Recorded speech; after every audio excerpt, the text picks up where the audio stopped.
भगवान अवतार लेते हैं, कभी नरसिंह बनते हैं प्रहलाद के लिए। भगवान के एक परम प्रिय भक्त का नाम था प्रहलाद। प्रहलाद जी बहुत छोटे थे पर गुणों में सबसे बड़े थे। याद रखना मेरी मां, कोई उम्र से बड़ा नहीं होता, बहुत बड़ी उम्र भी आवश्यक नहीं है, छोटी सी उम्र विवेकानंद जैसी होनी चाहिए। हाँ, प्रहलाद बचपन से ही भगवान का भजन करते थे। आपके पिताश्री ने कहा कि ये किसका जाप कर रहे हो? प्रहलाद जी ने कहा, पिताजी आप जिस परमात्मा को आपने अपने दिल में बसा रखा है, सबकी आत्मा के रूप में वो बैठा है, हम उसी का ध्यान और चिंतन कर रहे हैं। हिरण्यकश्यप टूट पड़ा, मूर्ख, पिता की आज्ञा का उल्लंघन करता है। मैंने कह दिया ना तू कोई विष्णु का नाम नहीं जपेगा। प्रहलाद ने कह दिया, पिताजी क्या आपके कह देने से क्या दिल की धड़कन रुक सकती है? क्या कोई श्वास लेना छोड़ सकता है? यदि मैं श्वास लेना छोड़ सकता तो मैं श्वास लेना छोड़ देता, पर हरि का नाम लेना मैं कभी नहीं छोड़ सकता। हरि नाम नहीं तो जीना क्या, क्या करेंगे जी के उसके बिना। प्रहलाद को हिरण्यकश्यप ने अब कहीं हाथी के पांव के नीचे दबाना तो कहीं पहाड़ से फेंक देना। पर प्रहलाद के चरित्र को जरा गंभीरता से समझिएगा। प्रहलाद छोटे से बच्चे थे और प्रहलाद के अंदर सबसे जरूरी जो चीज होनी चाहिए थी वो थी, वो क्या था? भगवान को पाने के लिए सबसे ज्यादा जरूरी चीज क्या है? बोले, सबसे ज्यादा जरूरी है विश्वास। भगवान है, पहले तो ये विश्वास कर लो। कुछ लोगों को तो यही विश्वास नहीं है कि भगवान है या नहीं। हाँ ना चल रहा। एक सज्जन नौजवान विज्ञान पढ़ने वाला एक संत जी से कहने लगा कि यदि भगवान है तो हमें दिखाओ। मैं नहीं मानता कि भगवान है, मैं तो प्रमाण मानता हूं, भगवान है तो दिखाओ। संत जी ने समझाया कि भाई भगवान है, उसे दिखाएं कैसे? जब वो नहीं माना तो संत जी ने जोर का तमाचा गाल पे दिया, नौजवान युवक के थप्पड़ दिया, गाल लाल पड़ गया। क्या किया आपने? महात्मा जी ने कहा, कुछ नहीं किया, कुछ नहीं किया। मेरे गाल पे इतने जोर से मारने की क्या जरूरत थी? लाल पड़ गया, दर्द करने लगा। महात्मा जी ने तुरंत उसकी गाल की तरफ देखा, बोले, दर्द कहां है? तेरा गाल तो दिखाई पड़ रहा है, दर्द कहां बैठा है तू बता। नौजवान ने कहा, भाई गाल आपने मारा तो दर्द हो रहा है। संत जी बोले, मैं कैसे? भाई तू आज की बात मानता है तो मैं भी आज की बात मानता हूं। तुझे भी प्रमाण चाहिए भगवान का तो मुझे भी दर्द का प्रमाण चाहिए। कहां बैठा है दिखा। तुझे भगवान को देखना था ना, तू देखेगा तो ही भरोसा करेगा, ऐसे मैं दर्द को देखूंगा तो ही भरोसा करूंगा, बता कहां है? नौजवान ने कहा, महात्मा जी क्या दर्द को कोई दिखा सकता है? संत जी ने कहा, पागल, वही तो मैं समझा रहा था कि दर्द को अनुभव किया जा सकता है, दिखाया नहीं जा सकता। परमात्मा का अनुभव किया जा सकता है, उसे दिखाया नहीं जा सकता। ईश्वर भी दर्द जैसा है, वो अनुभव का विषय है, ना कि देखने दिखाने का। प्रहलाद को अनुभव हो चुका था। प्रहलाद के हृदय में अपार प्रेम, अपार भक्ति समा चुकी थी। नारायण नारायण बैठे बैठे प्रहलाद जी की समाधि लग जाती। वो बच्चों के साथ बैठते और नारायण नारायण का संकीर्तन करने लगते। उन्हें अनुभव होने लगता, उन्हें आनंद आने लगता।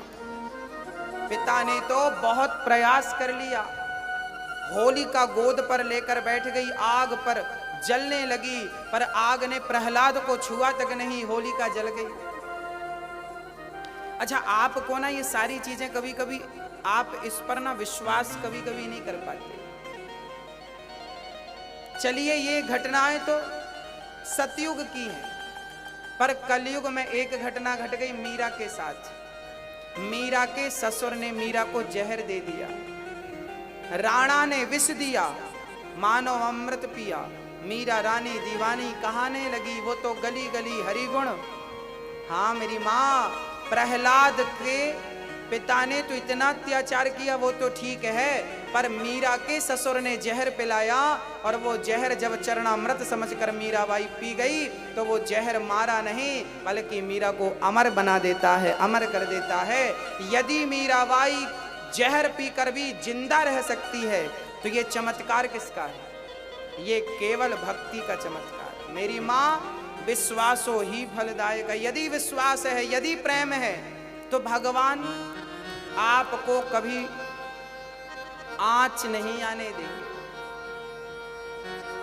प्रहलाद को पढ़ाने के लिए गुरुजी लेकर के गए संडा मर्ग, खूब पढ़ाया। प्रहलाद जी आए, पिताजी ने कहा, बेटा तुमने इतने दिन में क्या पढ़ा?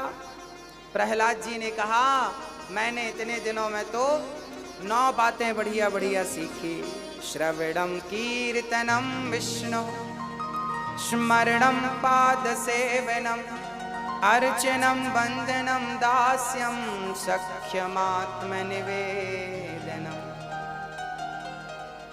मैंने 9 बातें बढ़िया बढ़िया सीखी। श्रवणम, भक्ति 9 प्रकार की होती है मेरी माँ।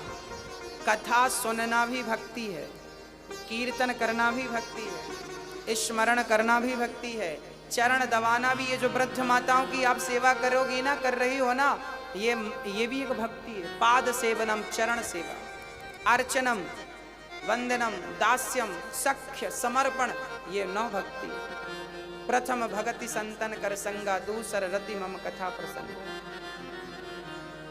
जब प्रहलाद ने इस प्रकार की बातें की, तो हिरण्यकश्यप ने गोद से उठाकर नीचे पटक दिया प्रहलाद को। मूर्ख, कहाँ है तेरा भगवान? बहुत भगवान भगवान करता है, बोल कहाँ है तेरा भगवान?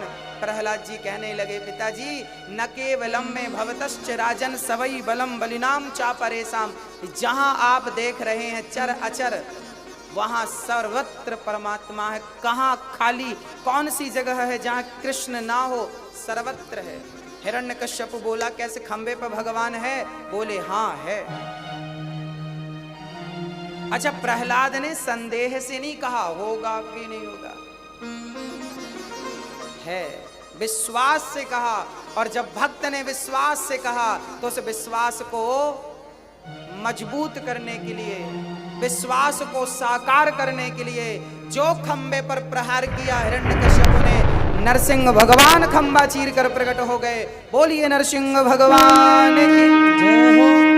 गर्जना करते हुए पृथ्वी डोलने लगी, कांपने लगी। आज नरसिंह भगवान प्रकट होकर हिरण्यकश्यपु को अपनी गोद पर धारण कर लेते हैं। हिरण्यकश्यपु बोला, आप कौन है? नरसिंह भगवान बोले, मैं तेरी मृत्यु। बोले, मैं नहीं मरूंगा, ना मैं अस्त्र से मरूं ना शस्त्र से मरूं। भगवान बोले, मैंने ये नाखून फैशन में नहीं बढ़ाए, तुझे मारने बढ़ाए। ना ये अस्त्र है ना शस्त्र है, इनसे मारूंगा। बोले, मैं दिन में मरूं ना रात को मरूं। भगवान बोले, ना ये दिन है ना रात है, संध्या का समय है, अब तो मरेगा। बोले, अभी भी नहीं मरूं। ब्रह्मा के बनाए 12 महीने में किसी महीने में नहीं मरूं। भगवान बोले, ये 13वां महीना चल रहा है। कितनी चतुराई कर लो, मौत आपको कभी छोड़ेगी नहीं। कितने चतुर हो जाओ, ये मौत कभी किसी को छोड़ती नहीं है मेरी माँ। इसलिए संभल जाओ, समझ जाओ।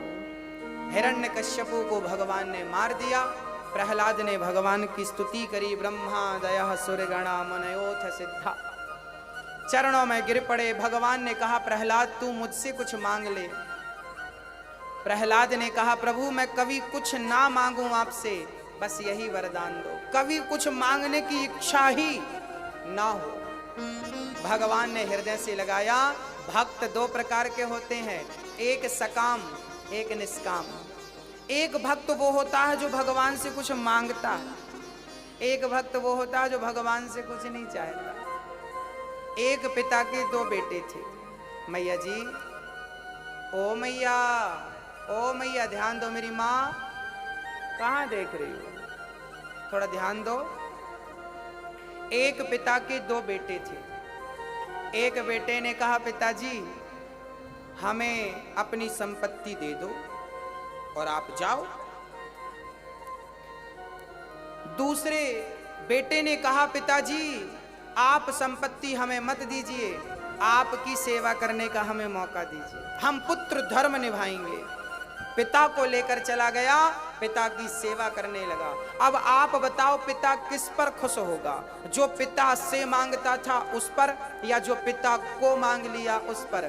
पिता से मांगना अलग है और पिता को मांग लेना अलग है। कौन सा बेटा अच्छा है बताओ?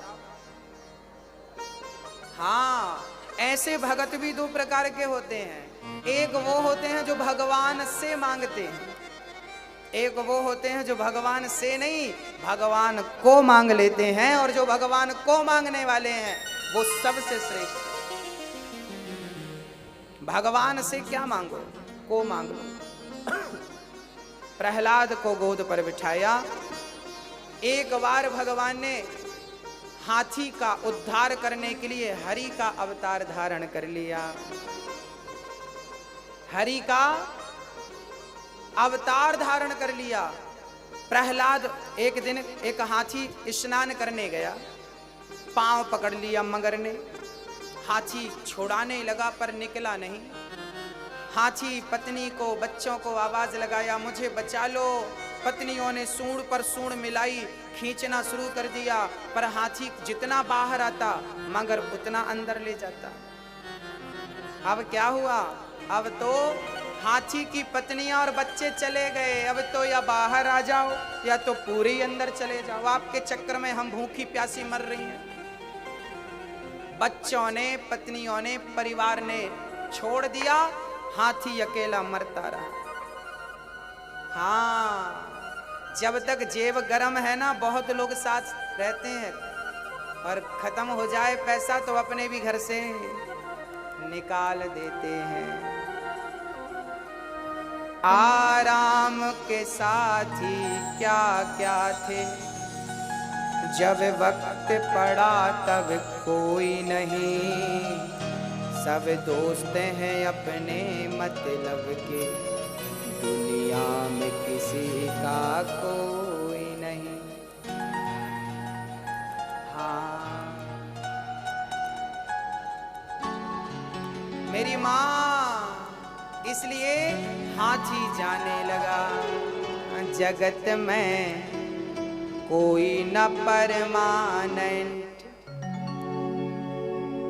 तेल चमेली और कोई साबुन, तेल चमेली और कोई साबुन, चाहे लगा लो सेंट, जगत में कोई न परमानेंट।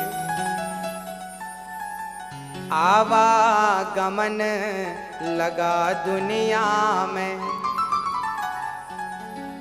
आवागमन लगा दुनिया में।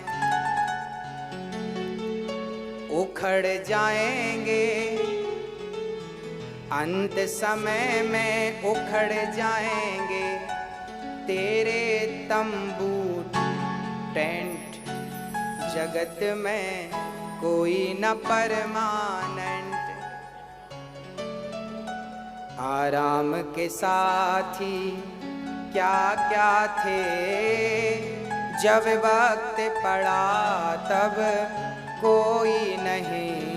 सब दोस्त हैं अपने मतलब के, दुनिया में किसी का कोई नहीं।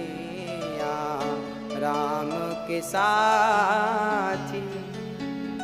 उस हाथी ने भगवान से कहा, प्रभु अब रक्षा करो।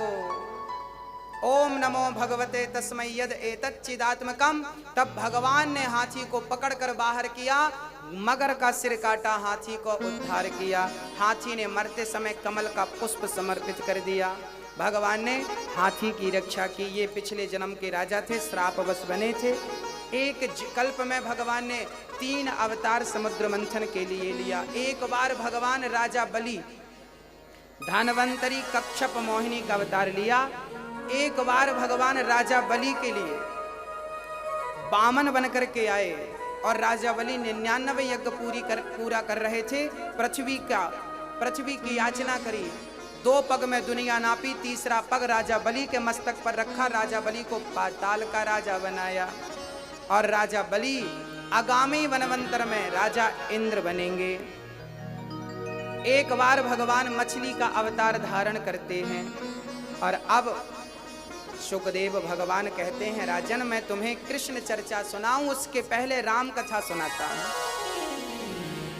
राम कथा छोटी सी सुनाकर मैं कृष्ण जन्मोत्सव की ओर आपको ले चलता हूं। भगवान नारायण के पुत्र ब्रह्मा जी के पुत्र हुए हैं।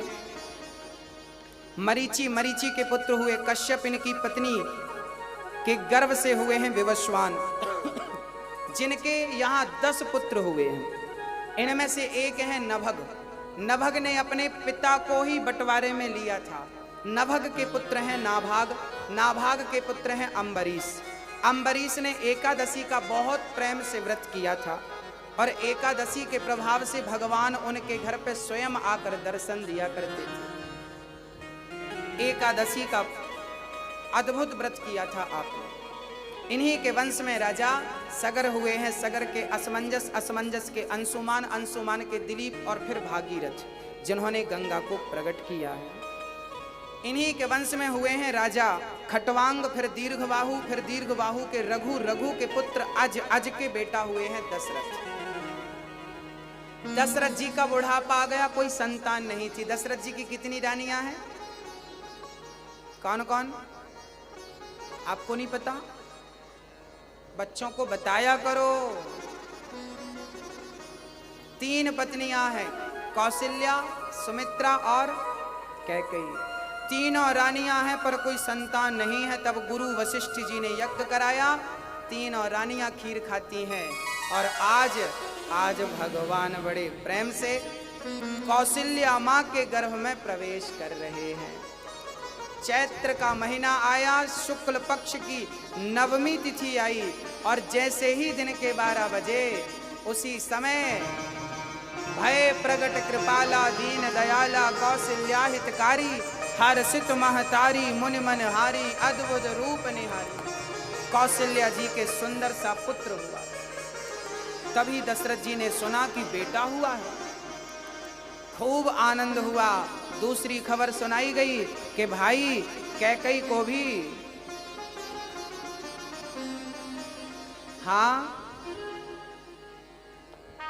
कैकेयी के यहां से भी खबर आई। कैकेयी ने एक बच्चे को जन्म दिया है। अब कौशल्या का एक, कैकेयी का एक। तीसरी खबर आई कि सुमित्रा ने 2 बच्चों को जन्म दिया है।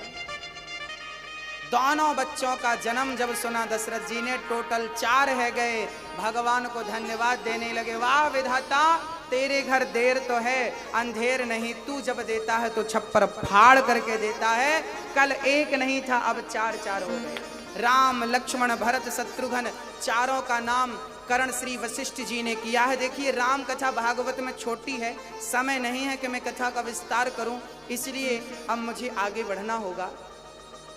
राम जी का जन्म हुआ, बड़े हुए, बाल लीलाएं हुई। अब राम जी चल पड़े विश्वामित्र जी के साथ। सबसे पहले ताड़का का उद्धार करते हैं, अविद्या का नाश करते हैं। आगे राम जी चले, अहिल्या का उद्धार किया और सीता स्वयंवर में आज धनुष यज्ञ था। धनुष यज्ञ था। धनुष यज्ञ में राम जी सम्मिलित हो गए। बड़े बड़े राजाओं ने धनुष हिलाया, धनुष तो हिला भी नहीं। हाँ मैया जी। भूप सहस 10 एक ही 12 लगे उठावन टरहि नटारा। 10,000 राजाओं ने मिलकर धनुष उठाया, हिला नहीं। अच्छा मैया, वार कितने होते हैं? सोमवार, मंगलवार, बुधवार, कितना हुआ? 7 वार होते हैं। इन 7 वारों में सबसे बढ़िया वार कौन सा है? जल्दी बताओ। सोमवार। एक 8वां वार भी है जिसे हम कहते हैं परिवार। जिसका परिवार अच्छा है उसका सोमवार भी अच्छा, मंगलवार भी अच्छा, बुधवार भी अच्छा। जिसका परिवार ही अच्छा नहीं तो क्या सोमवार, क्या मंगलवार, क्या बुधवार। इसलिए 7 वार अच्छे बनाना हो तो अपना परिवार अच्छा कर लो। हाँ, आज राम जी धनुष तोड़ते हैं, सीता मैया जी आती हैं माला लेकर के। अब राम जी कद में लंबे हैं, सीता जी कद में छोटी हैं। अब उस जमाने में वो बड़ी वाली सैंडल भी नहीं हुआ करती थी कि छोटी सी भी बड़ी दिखने लगे। अब सीता जी छोटी पड़ रही थी। थोड़ा इशारे से कहा, सरकार थोड़ा झुक लो, हम माला पहनाएं। राम जी बोले, नाना जैसे बने आप पहनाओ, हम रघुवंशी झुकते नहीं है। सीता जी बोली, थोड़ा तो झुक जाइए हमारे लिए, हमारे प्रेम के लिए झुक जाइए। अब लक्ष्मण जी ने देखा कि बहुत देर हो गई, भैया भाभी खड़े हैं, देख रहे हैं, टुकुर टुकुर माला पहना नहीं रहे। तो लक्ष्मण जी चरणों में गिर पड़े, भैया जी बधाई हो, आपने धनुष तोड़कर सीता को प्राप्त कर लिया, हमें भाभी आपने दे दी, बधाई हो। लक्ष्मण को उठाने राम जी झुके, सीता जी ने फायदा उठाया, जल्दी से माला पहनाया। बोलिए सियावर रामचंद्र भगवान की। चारों दुल्हा में बड़का कमाल सखिया। आज अब राम जी गए वापस, सीता जी का स्वयंवर हुआ, चारों भाइयों का विवाह दशरथ जी ने कर दिया। बार बार का खर्चा कौन करे, एक बार में ही निपटाओ। तो राम जी का सीता जी से, भरत जी का मांडवी से, लक्ष्मण जी का उर्मिला और शत्रुघ्न जी का श्रुत कीर्ति से विवाह संपन्न हुआ। विदाई। राम जी को राजा बनाने की घोषणा हुई है। कैकेयी ने बुद्धि भ्रष्ट कर दी है, मंथरा ने बुद्धि भ्रष्ट कर दी। कैकेयी ने दशरथ जी से कहा, मुझे राम को वनवास भेजना है। राम को वनवास भेज दिया। चर्चा सबको विदित है, राम जी वनवास गए हैं, तमसा नदी के तट पर पहुंचे हैं, पहली रात्रि विश्राम श्रृंगबेरपुर पहुंचे हैं। फिर केवट से नाव मांगी है। केवट ने कहा, मैं चरण धोए बिना आपको नाव पर नहीं बिठाऊंगा। राम जी को चरण धोकर बिठाता है, डगमग डगमग केवट नाव डुलाता है। राम जी बोले, जरा धीरे धीरे तो चल, मैं डूब जाऊंगा, मुझे डर लग रहा है। केवट बोले, सरकार आप मेरा हाथ पकड़ लो, मैं आपको डूबने नहीं दूंगा। केवट, तू क्यों नहीं पकड़ता हाथ? केवट बोला, मैंने हाथ पकड़ा तो मैं छोड़ सकता हूँ, पर आपने जिसका हाथ पकड़ लिया कभी नहीं छोड़ोगे, आप मेरा हाथ पकड़ लो। उतर के खड़ा हुआ, सीता जी ने अंगूठी दे दी और केवट को राम जी ने सोने की अंगूठी दे दी, हीरे जड़ी। उतराई ले लो। केवट बोला, सरकार मैं आपसे उतराई नहीं ले सकता। राम जी बोले, क्यों? बोले, आप भी केवट, मैं भी केवट, एक केवट दूसरे केवट से उतराई कैसे ले सकता है? राम जी बोले, मैं कहाँ केवट हूँ? केवट बोला, सरकार आप मेरे घाट आए, मैंने आपको पार लगाया, जब मैं मरकर आपके घाट आऊँ तो भवसागर से मुझे पार कर देना, यही उतराई है। राम जी आगे चले, चित्रकूट में पहुंचे हैं, भरत जी मिलने आए और भरत जी का अद्भुत प्रसंग समय मिलेगा तो मैं कल आपको श्रवण कराऊंगा। भरत जी को खड़ाऊ देकर राम जी ने विदा किया है। बाली को मारकर सुग्रीव से मित्रता, माता शबरी को नवधा भक्ति देकर आगे बढ़े हैं। रावण के पास पहुंचे हैं, रामेश्वरम की स्थापना हुई है। रावण कुंभकर्ण मेघनाथ को मार करके राम जी ने लंका का राजा विभीषण को बनाया और स्वयं भरत से मिलने आए, भरत को गोद में बिठाया। राम जी राजा बन गए, सीता जी रानी बन गई। बोलिए राजा रामचंद्र भगवान की। राम कथा का सार केवल इतना है कि रावण भी शक्तिशाली था।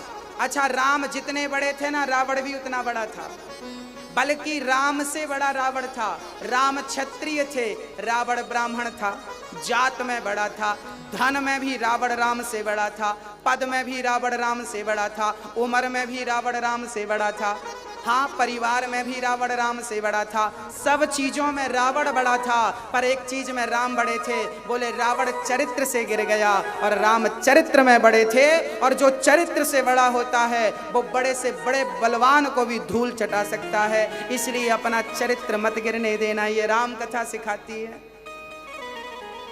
बोलिए राजा रामचंद्र भगवान की। राम जी राजा बने, सीता मैया रानी बनी। आज वो दर्शन है। आइए अब हम कृष्ण चर्चा में श्रवण प्रवेश करते हैं। राम जी को राजा बने रहने देते हैं। कल रामचरित्र का कुछ शेष अंश श्रवण करेंगे।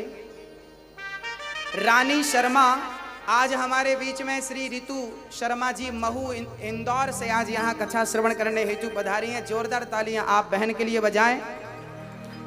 रानी शर्मा माता जी अपने स्वर्गीय पति श्री रमेश कुमार शर्मा की स्मृति में आप 21,000 रुपए का सहयोग वृद्ध माताओं के लिए कर रही हैं। जोरदार तालियां। मैं आपसे निवेदन करूंगा मंच पे आएं और सम्मान पत्र प्राप्त करें। मैया जी वृद्ध माताओं के लिए 21,000 का सहयोग, आजीवन सदस्य बन रही हैं। भगवान आपका मंगल करें, सुखी रहें आप।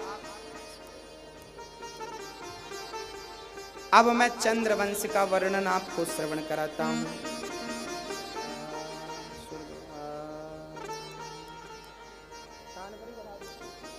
राधे। बोलिए भक्त वत्सल भगवान की। भगवान नारायण के पुत्र हुए हैं ब्रह्मा, ब्रह्मा के पुत्र हुए हैं अत्रि, अत्रि के चंद्रमा, चंद्रमा के बुध, बुध के पुरुरवा, पुरुरवा के पुत्र आयु, आयु के पुत्र नहुस। इन्हीं के वंश में हुए हैं श्री वसुदेव जी। देवकी के पिता का नाम था राजा देवक। देवक की 7 बेटियां थीं, सातों वसुदेव से विवाही गई थीं। देवकी 7 बहन थीं। धृत देवा, शांति देवा, उपदेवा, सबसे छोटी का नाम था देवकी। वसुदेव से आप वसुदेव जी जो थे वो वसुदेव जी सूर के, वसुदेव जी के पिता का नाम था सूर, सूर के पुत्र थे। आपकी 13 पत्नियां थीं, 12 विवाह हो चुके थे, 13वां विवाह संपन्न हो रहा था देवकी से। कंस अपनी बहन को विदा कर रहा था, तभी आकाशवाणी हो गई। आकाशवाणी हो गई, कंस तू जिस बहन को विदा कर रहा है उसका 8वां गर्भ तेरा काल बनेगा। कंस ने केस पकड़ लिए। भक्तों, ये कथा YouTube पर भी चल रही है, आप अपने मोबाइल पर ये कथा देख सकते हैं। और 18 अगस्त से 24 अगस्त वृंदावन में कथा है, जहां पर आप 7 दिन रहने की, खाने की व्यवस्था है और ब्रज 84 कोस की परिक्रमा लगवाई जाएगी आप सभी को, जिनको वृंदावन चलना है। 18 अगस्त से आप आइए। और फिर अप्रैल के महीने में फिर हम लोग नेपाल में काठमांडू में भगवान शिव का दर्शन करने जाएंगे और वहां भागवत की कथा है। आप में से जिनको नेपाल की यात्रा पे चलना है आप चल सकते हैं। और अभी 21 जुलाई से जगन्नाथपुरी में कथा है। हाँ, भगवान श्री कृष्ण, कंस जा रहा था, आकाशवाणी हो गई 8वां गर्भ मृत्यु है। कंस ने मारना चाहा, जेल में बंद कर दिया। वसुदेव जी ने समझाया। पहला बेटा हुआ, कंस ने मार दिया। दूसरा हुआ, कंस ने मार दिया। तीसरा हुआ। 6वें रूप में भगवान लक्ष्मण जी आए। भगवान ने देवकी के गर्भ से रोहिणी के गर्भ में डाला और 8वें गर्भ में आज स्वयं भगवान श्री कृष्ण प्रकट हो गए। शंख चक्र गदा पद्म लेकर भादों का महीना आ गया। रात्रि के 12 बज गए, सुंदर सा मुहूर्त आ गया। अभिजित मुहूर्त, रोहिणी नक्षत्र आ गया। और जैसे ही 12 बजे देवता दुंदुभियां बजाने लगे, जय जयकार करने लगे। ब्राह्मण पृथ्वी जाकर के, संत गौ जाकर के भगवान से कहने लगे, प्रभु कंस का अत्याचार बढ़ गया है, अब आप आकर के पापी कंस का उद्धार करिए। और जब कंस का उद्धार करने की बात भगवान से कही गई। भगवान बोले भर गया है पाप घट पापी के अत्याचार से, इस पापी का विनाश होगा कृष्ण के अवतार से। भगवान प्रकट हो गए, अष्ट भुजा लेकर के चतुर्भुज रूप में भगवान प्रकट भये, शंख चक्र गदा पद्म लेकर। वसुदेव जी ने स्तुति करी, कन्हैया से कहा प्रभु आपकी जय हो। वसुदेव जी ने कहा कि प्रभु आप आए हैं, जीवन धन्य हुआ। कह दिया कि मुझे लेकर जल्दी से गोकुल चलो। गोकुल की ओर जाने लगे। भगवान से कहा प्रभु मैं बंधन में हूँ, कैसे ले जा सकता हूँ? भगवान बोले मुझे अपनी गोद पे धारण कर लो। गोद पे धारण कर लो। गोद पे जैसे ही रखा, पांव की बेड़ियां हथकड़ियां खुल गईं और वसुदेव जी भगवान को लेकर चल पड़े। क्या बजाता राधे। बोलिए भक्त वत्सल भगवान की जय हो। स्वागतम कृष्णा शरणागतम कृष्णा, स्वागतम सुस्वागतम शरणागतम कृष्णा, स्वागतम कृष्णा शरणागतम कृष्णा। भगवान श्री कृष्ण को लेकर वसुदेव जी महाराज चल पड़े। वसुदेव जी चल पड़े। चलते चलते चलते चलते यमुना का जल स्तर बढ़ने लगा। शेष भगवान छाता बन गए। चरण का दर्शन कराया, चरणों का। बोलिए कृष्ण कन्हैया लाल की जय हो। कृष्ण का दर्शन, चरणों का दर्शन यमुना जी ने किया और फिर भगवान यशोदा के पास लेकर यशोदा कन्या को जन्म, योग माया को जन्म दिया था। कन्या को दे करके, कन्या को लेकर के, कन्हैया को रख करके वसुदेव जी चल पड़े। और जब वसुदेव जी चले, जैसे जेल में थे, जेल के दरवाजे बंद हो गए, पहरेदार जाग गए। कन्या रोने लगी। कन्या को रोता हुआ देख कंस की नींद उड़ गई। कंस ने तुरंत जेल में आकर के एक कन्या को पकड़ करके छीन करके पटकना चाहा। वो कन्या हाथ से छूटकर आकाश में चली गई। पापी कंस, तू मुझे क्या मारेगा? तुझे मारने वाला प्रकट हो चुका है।